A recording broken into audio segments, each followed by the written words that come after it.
This is Iran, one of the oldest surviving nations in the world. For the past 500 years, Iran has existed on the world map with these same borders, and there is not a single superpower that has not tried to invade Iran, whether it be the Romans, Arabs, Mongols, Turks, Russians, or even the Great Britain. Every superpower has tried to conquer Iran, and one major reason for this is that Iran lies at the crossroads of the world. It is the only country that connects three continents: Europe, Africa, and Asia. Today's Iran shares borders with 7 countries. On the eastern side, it borders Pakistan, Afghanistan, and Turkmenistan, and on the western side, it shares border with Iraq, Turkey, Armenia, and Azerbaijan. In addition to this, Iran also has access to 3 seas. To its north is the Caspian Sea, and to its south are the Persian Gulf and the Gulf of Oman. On Iran's southern side lies one of the most important and dangerous points in the world, known as the Strait of Hormuz. Around 20% of the world's oil and gas supply passes through this point. Since 1970, these 7 islands near the Strait of Hormuz have been under Iran's control, though previously they were controlled by the UAE. Similarly, in the Caspian Sea,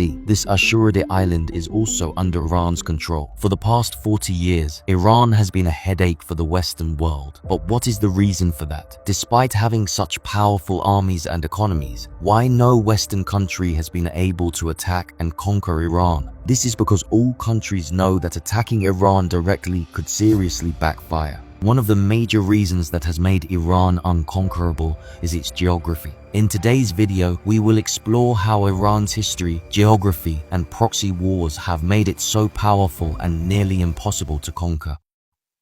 Let's first understand Iran's geography. On Iran's southern and western sides lies the Zagros mountain range. This mountain range stretches across the entire coastline of Iran towards Iraq and finally Turkey on the west. It provides Iran with excellent natural protection against foreign invasion. This entire area is very rocky and extremely difficult to cross. This mountain range benefited Iran greatly in 1980 when Iraq invaded Iran. Iraq's plan was to first capture the oil-rich province of Khuzestan and then move towards the central part of Iran to take control of major Iranian cities and crush the Iranian Revolution, because all the Arab countries were worried that the effects of the Iranian Revolution might spread to the rest of the Arab world. However, in the next 2 years, the Iraqi armies could only reach Khuzestan. They made many attempts to cross the Zagros mountains to take control of Iran, but they were unsuccessful. Eventually, the Iranian army pushed the Iraqi forces back and entered Iraq.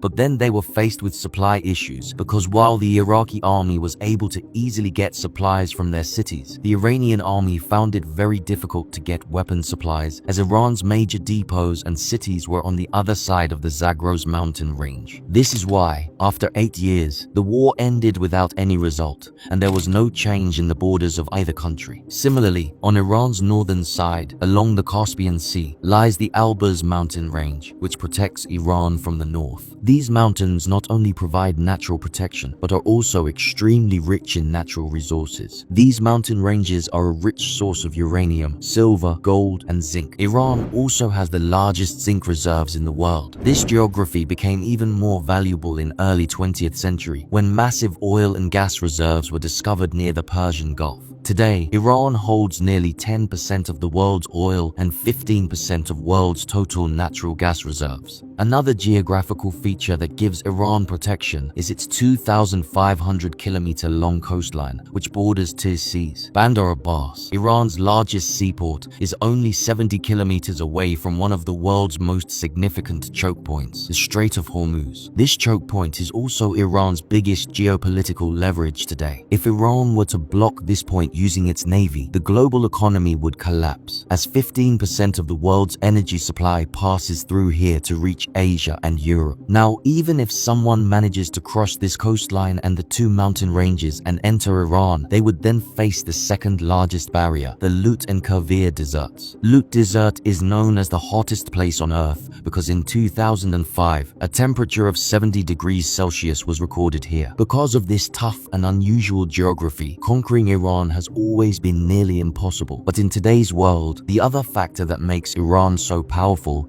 is its geopolitical strategy. strategy. First, if we look at Iran's demographics, its population is around 90 million, of which 95% are Shia Muslims. Around 62% of the population is Persian, 16% are Azeris, 10% are Kurds, and the remaining 12% are Baluch, Arab, and Turkic peoples. Before the 1979 Shia Revolution, Iran was a liberal country and a very strong ally of the United States in the region. Relation was so cordial that United States used to supply Iran with military jets. But after the arrival of Imam Khomeini, all the geopolitical dynamics changed. You might be surprised to learn that before 1979, Iran and Israel had very good relations. In fact, Iran was the second largest Muslim majority country to recognize Israel in 1948. However, when Imam Khomeini came into power, he voiced strong support for the Palestinians and declared Israel as Iran's #1 enemy. Tehran cut all diplomatic ties with Israel, cancelled all flights to Israel, and converted the Israeli embassy in Tehran into Palestinian embassy. The first consequence of this was that Iran's relations with both Israel and the United States began to deteriorate. But this deterioration wasn't limited to just Israel and the United States. All the Arab states around Iran had become alert after the Shia revolution. They were afraid that Iran's ideology might spread to the Arab states and harm their kingdoms, as most of these Arab states were monarchies. This was the reason that all these Arab states collectively backed Saddam Hussein in 1980 to attack Iran. So after this war, Iran began to realize that if it were to survive, it would need to propagate its ideology to other countries. Because there were numerous Arab countries between Iran and its biggest enemy, Israel, and these Arab states were strongly against Iran, so it had to find a way to threaten Israel despite the distance. Iran started supporting groups that were anti-Israel or anti-Zionist, such as Hamas in Palestine, Hezbollah in Lebanon, the Fatimiyun Brigade in Syria, al-Badr in Iraq, and the Houthis in Yemen. This entire network today is called the Axis of Resistance, and through this network, Iran exerts pressure not only on Israel but also on Arab countries, forcing them to think 1,000 times before taking any step against Iran. A recent example of this is when Israel began bombing in Gaza. Hezbollah in Lebanon fired missiles at Israel, and Yemeni Houthis started targeting Israeli and American ships passing through the Red Sea with drones. This proxy warfare strategy has made Iran very dangerous. Now, speaking of warfare strategy, it's important to mention about Iran's drone technology here. In January 2024, when Houthis continuously launched drone attacks on containers passing through the Red Sea, France used Aster-15 surface-to-air missile worth $1 million to shoot down a Yemeni Shahid drone, which costs only $20,000. Iran supplies these drones to the Yemeni Houthis, and they have gained such notoriety that even Russia is using these Iranian drones in the war against Ukraine. According to a 2022 report by the American Central Command, Iran possesses the most modern and extensive ballistic missile arsenal in the entire Middle East. All of Iran's missiles have a range capability of up to 2,000 kilometers. In a nutshell, if we consider Iran's geography, its proxy strategy, and its drone technology, despite the Western sanctions on Iran and its relatively small economy, Iran appears to be a country with significant uncertainties regarding its potential. Whether it's Iran's nuclear program, funding of its proxy networks, or its missile technology, there are many gray areas about Iran that makes Western countries so hesitant to launch a direct attack on it. For instance, if we consider the fact that two of the world's choke points, Strait of Hormuz and Bab el-Mandeb, are within Iran's target range, this gives Iran a significant geopolitical advantage. Additionally, both Russia and China are now unofficially backing Iran. Recently, after the assassination of Hamas leader Ismail Haniyeh in Iran, several unconfirmed reports emerged, suggesting that Russian intelligence and military generals met with Iranian officials, assuring them that if Iran retaliates against Israel, they would fully support Iran. At the moment, Ismail Haniyeh's assassination has raised many questions about Iran's internal security, and it seems that there may be some internal instability as well. We have made a video on Iran's retaliation and what it could mean for the world. We will soon upload this video on our channel. These are all the sources we consulted for this video. See you in the next video with another interesting topic. Take care.